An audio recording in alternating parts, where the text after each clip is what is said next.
If you are preparing for a global remote tech interview using a playbook from 2 years ago, you are already locked out of the market. Welcome to 2026.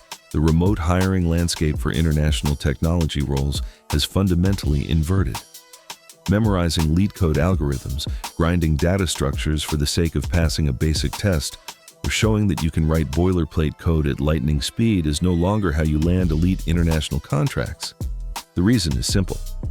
Artificial intelligence now handles the heavy volume of mechanical code execution. Frontier systems can generate, refactor, and compile basic syntax in seconds. Consequently, global startups and enterprises are no longer vetting for traditional programmers. They do not need what we call a tool operator, someone who simply sits at a keyboard and translates requirements into lines of syntax. Instead, the global market is aggressively looking for a digital systems leader. This is an engineer who possesses deep architectural judgment, masters system integration, and knows how to orchestrate both human and AI resources securely.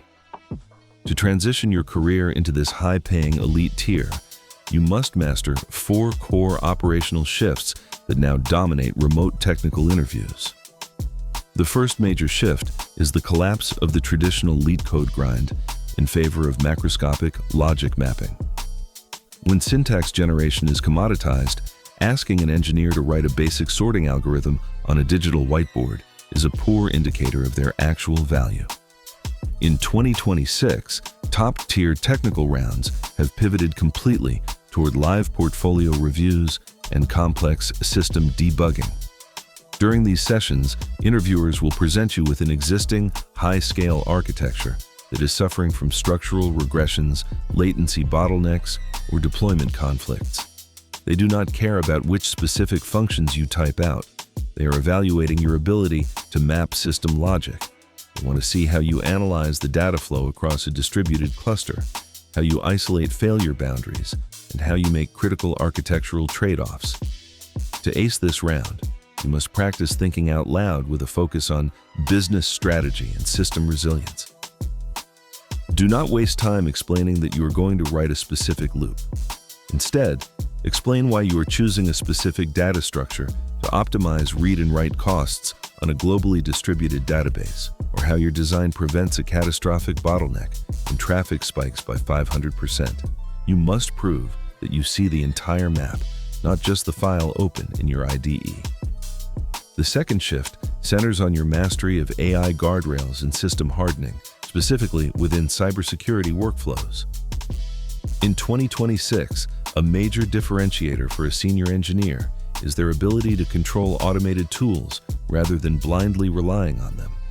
A standard interview question you will face is, how do you establish environment guardrails to ensure that AI agents do not introduce subtle logic flaws, invalid dependencies, or technical debt into the production codebase? To answer this effectively, you must demonstrate a practical understanding of engineering the environment. You need to talk about how you configure localized AI contexts, such as writing strict and explicit rule sets within .ai context.md files to force automated agents to comply with enterprise-grade security standards and strict architectural boundaries. Furthermore, you must highlight your capabilities in validation. The modern engineering bottleneck is no longer writing code.